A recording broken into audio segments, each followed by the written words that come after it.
भीष्माचार्य पण एका अंशात गुंतले. कामाच्या बाबतीत फार बाजूला सुटले, पण थोडासा घरच्या लोकांशी मोह समर्पित केला. एक मी सांगत नाही, पुराण सांगते, कशातच न गुंतलेली व्यक्ती मारुतीराय. म्हणून त्या व्यक्तीचं दर्शन घेतल्याशिवाय पापेचे सुद्धा संसार सुरळीत होत नाहीत. काम जिंकण्याची ताकद आहे नराची यादीत. चला पुढे. किती कामी चित्र, कडक करा आवाज. किती कामी चित्र, किती काम. मर्यादा पुरुषोत्तम रामचंद्रांना भगवान शिवजींची स्थापना करायची. मर्यादा पुरुषोत्तम रामचंद्र पंढरीतले मालक 7व्या अवतारात तीरावर भगवान शिवजींची स्थापना करायची. शिवपुराण चालू वाटते. आदरणीय संतोष महाराज ज्यांच्या मुखारविंदातून ऐकता तुम्ही. मर्यादा पुरुषोत्तम रामचंद्र शिवजींची स्थापना करायची ठरली समुद्राच्या तीरावर. काम किती विचित्र बघा. दोघच होते सोबत, शेषशाही लखनलाल आणि पंढरीतले मालक प्रभू रामचंद्र. दोघ जण आहेत. दोघं एकांतात बसल्याच्या नंतर विषय झाला. लखन, मी नाही म्हणत बरं, रामचंद्र म्हणतात, जी दादा, भगवान शिवजींची स्थापना करायची आपल्याला. मग आपल्याला सामुग्री लागेल. आता हवन चालू आहे, यज्ञ चालू आहे इथं बापू. किती तीळ लागतील, किती जव लागतील, किती अक्षदा लागेल, किती सुपाऱ्या, किती हळकुंड, किती बदाम, किती खोबरं, किती खडी साखरेचे खडे, हे सगळं लिहून दिलं भूदेवांनी. गावरान तूप किती असावा, बसणारे कसे असावा, आवती टाकताना धोत्राच्या आतून तंबाखू चोळून नको खात जाऊ सोमळ्या, जळून जाशील त्या होमात. हो, तिथं नाही जळायचास, तितका पुण्यवानेस का तिथं जळायला, ते नंतर फुकीत आहे. विठाला विठाला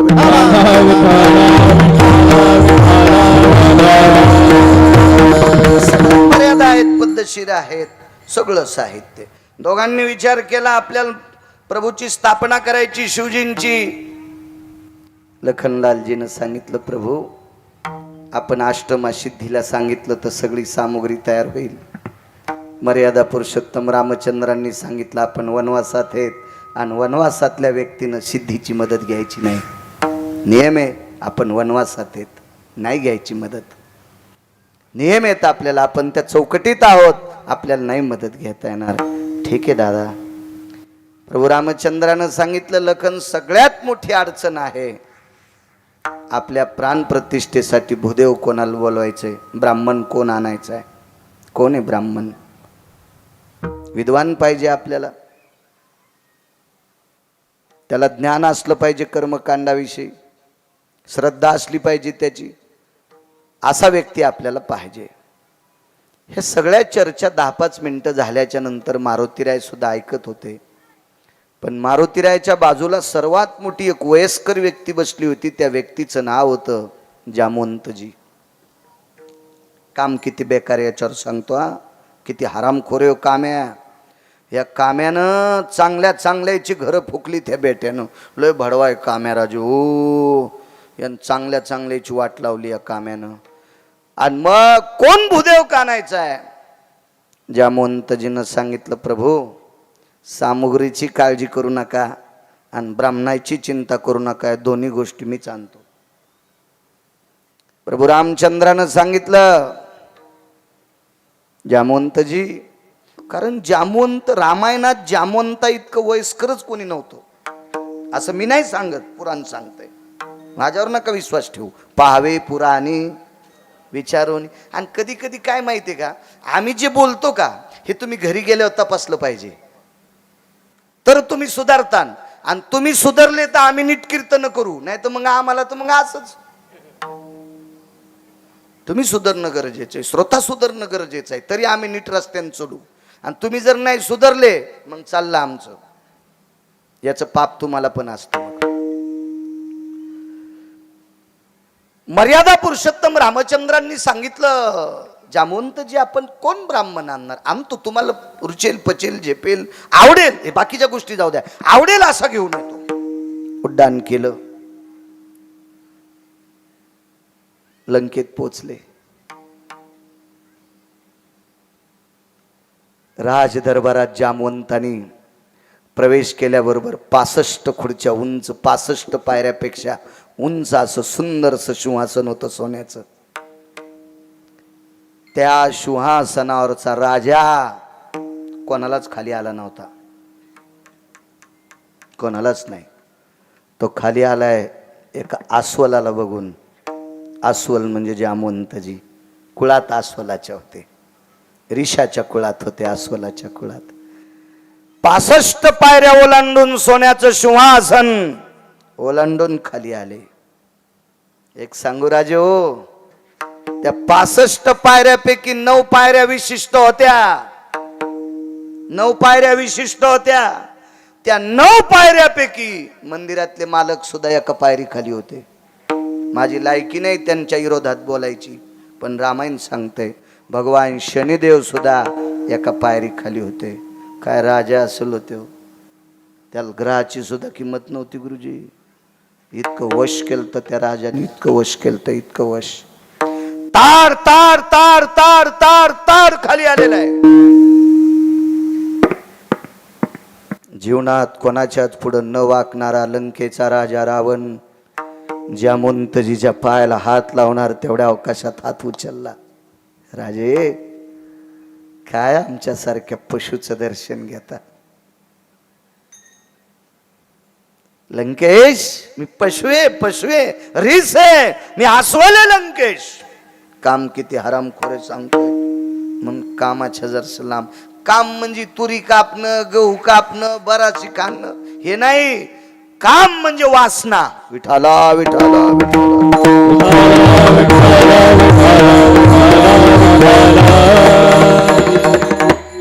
कधीच न वाकणारा रावण वाकू लागला. पायाला स्पर्श करत होता, हात लावू दिला नाही. एक जणाने विचारलं जामवंतजीच्या पाय का पडत असेल रावण? रावणाच्या आजोबाचे मित्र होते जामवंत. आणि जामवंतजीनं राजकारणात रावणाच्या आजोबाला फारसं मार्गदर्शन केलं. म्हणून रावणाचे आजोबा रावणाला जामवंताविषयी फारच मोठं सांगायचे. योग आलाय, आपल्या आजोबाला मदत करणारी व्यक्ती आज आपल्याला भेटली. प्रणाम काकाश्री. काय सेवा करू? नकोय काय? बसता का सिंहासनावर? नाही, आम्ही जंगलातली माणसं आहेत. आम्हाला सोन्याची सिंहासन काय करायची? सामान्य चपला की कोळी? आम्ही जंगलातली माणसं आहेत, रानटी माणसं आहेत. आम्हाला ते सिंहासन नकोय. माझं एक काम आहे. रावणानं सांगितलं आणि तुमचं काम सांगायला तुम्ही स्वतः आले?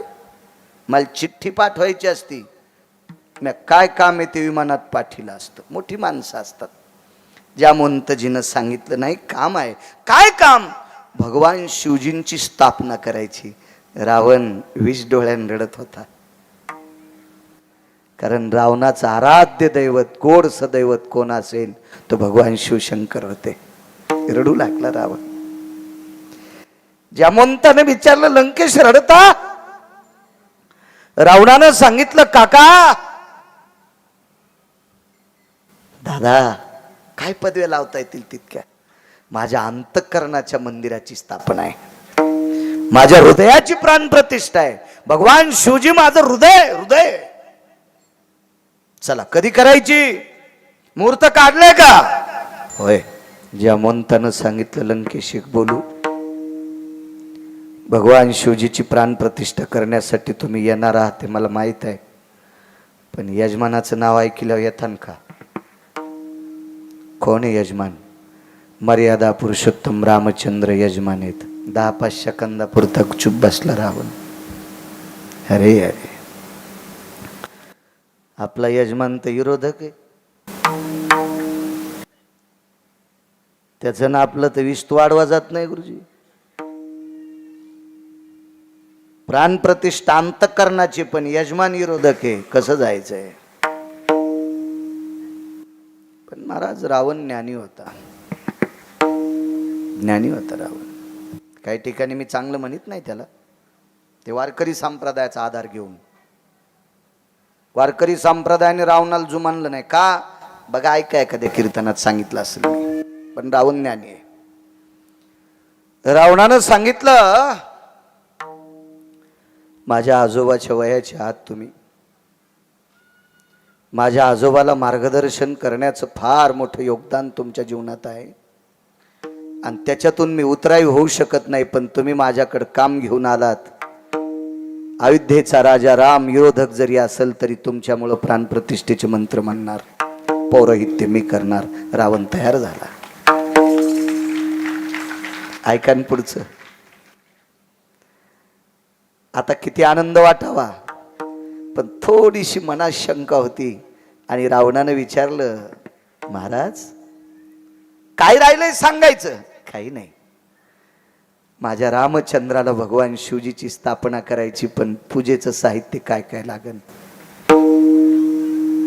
परवडायसारखं पाहिजे ना, परवडायसारखं. कुंकू किती म्हणले? पाव किलो बस होते, कारण कोणीच लाईत नव्हतं. बदाम किती? तर 24 किलो. कसं परवडायचं मला सांगा. रावणानं विचारलं, तुम्ही ह्या सामानाच्या बाबतीत इतका खेद, शंका का? काही नाही, जसं तुमचं शिवजी दैवत आहे तसं माझं दैवत राम आहे, आणि ते राज्यात नाही, ते जंगलात आहे, घरी नाही. महाराज काय रावण विद्वान असलो गुरुजी. रावणानं जामवंताला सांगितलं, काका ज्याचा यजमान जंगलात आहे त्याचं साहित्य पुरोहितानं पुरवायचं असतंय. ज्याचा यजमान जंगलात आहे, ज्याचा यजमान संकटात आहे, ज्याच्या यजमानाजवळ काहीच नाही, त्याचं साहित्य पुरोहितानं पुरवायचं पाहिजे. हे क्रतात्रेता युगात रावणानं नमूद केलं. सरदार जी सरकार, साहित्य भरा. विमानात साहित्य भरलं, पूजा मांडल्या गेली. रावणानं स्वतः एका पत्नीला सांगितलं, हे प्रिय, 3 बावणी या चंदनाचे पाठ देऊन टाक. कोणाच्याही बापाला नव्हते ते. रावण ठराविक ठिकाणी नेत होता, एक कुठेही नेत होता त्याला बसायला. एक पुन्हा नाही. आज 3 टाकलेत विमानात, आणि 3ही पाट 2 यजमानाला आणि 1 स्वतःला. पूजा मांडली. मर्यादा पुरुषोत्तम रामचंद्र त्या पाटावर बसले, एका पाटावर रावण बसलेले. आता रावणाला आव जाऊ बोलतोय बरं का, इतक्या पुरतं. येरी तर मी त्याला रावणे म्हणतोय. एका कामा करता फक्त वारकरी संप्रदायामध्ये स्वतःची पत्नी वगळता जगात कोण्याही जातीची बाई दिसली की तिला माय म्हणायचं, तो भारतातला 1 नंबरचा महाराज. आणि रावण या मार्कात नापास झालता, म्हणून वारकरी संप्रदाय रावणाला मोजित नाही. इथं मार्क गेले रावणाची चुलीत. रावण महाराज बसलेले आहेत, प्रभू बसले. रावणाने पुन्हा 14 विमानापैकी 1 विमान अशोक वाटिकेत पाठवलं. त्या विमानामध्ये रावणाच्या 6 पत्न्या बसल्या, मंडोदरी वगळता. मंडोदरी नव्हती त्याच्यात, त्याच्या 6 पत्न्या बसल्या.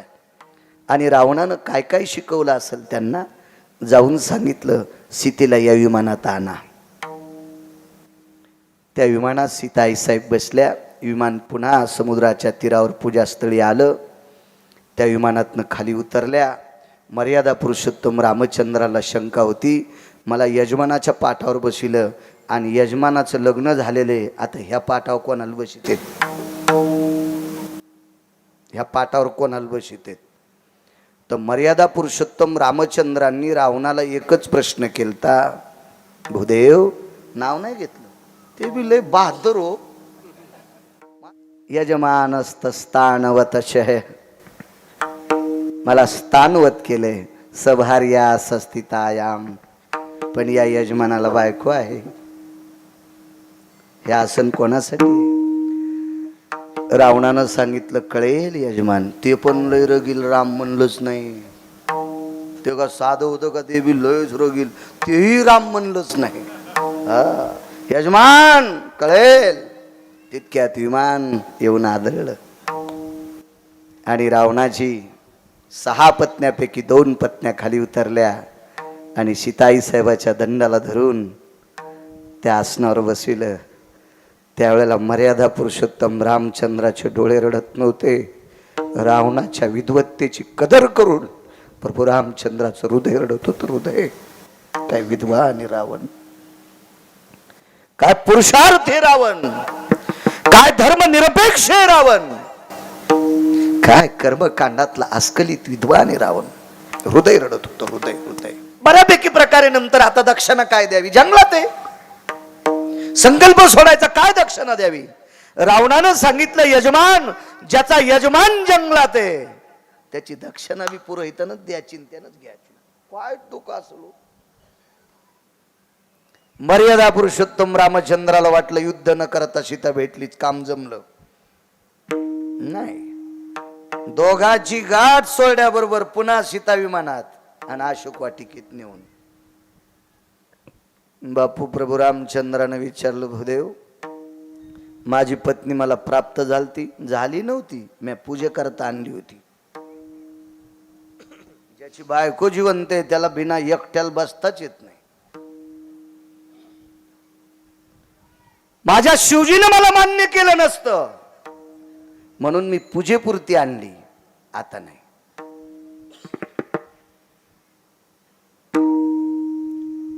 कालांतराने रावण मृत्यू पावला. यमधर्माच्या दरबारात रावणाला अधिष्ठान प्राप्त झालं. मंदोदरीची खना नारळानं वटी यमधर्माच्या धर्मपत्नीने केली. महाराज वैकुंठातनं दोन्ही देवता पाहत होत्या. लक्ष्मी आईसाहेब पाहत होत्या आणि विटेवरचे मालक सुद्धा पाहत होते. रावणाचा पुरुषार्थ पाहून जगाचा बाप रडत होता. आईसाहेबाचं अंतःकरण रडत होतं, प्रभू मी अशोक वाटिकेत असताना सुद्धा पूजेसाठी लंकेशानं इथपर्यंत आणलं. हे दोन्हीचा कर्तव्याचा भाव रडत होता. पण सीताई साहेबांनी सहज एक वाक्य वापरलं, मारला का? मारला कशा करता? विश्वाच्या बापानं सांगितलं, सीते मला विचारू नकोस, तू श्रुतीला विचार. आणि न्याय श्रुतीकडे असतो. श्रुती जगातली पहिली पत्रकार. आणि श्रुतीला ज्या वेळेला लक्ष्मी आई साहेबांना विचारलं, माय माझ्या मालकासाठी एवढं काम रावणानं तिथं गोड करावं तरी मारला का? श्रुतीनं सांगितलं, आई साहेब याचा काम उतवालता.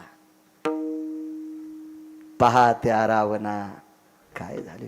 किती मोठा रावण. परस्त्री पेहरी छुरी मत लगावे अंग, दशशीर रावण के गए पर नारी के संग.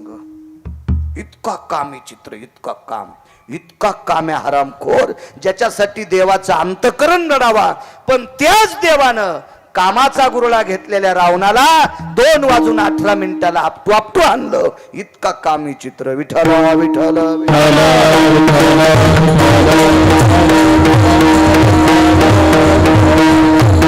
कामानं चांगल्या चांगल्यांची फजिती केली. कामाजी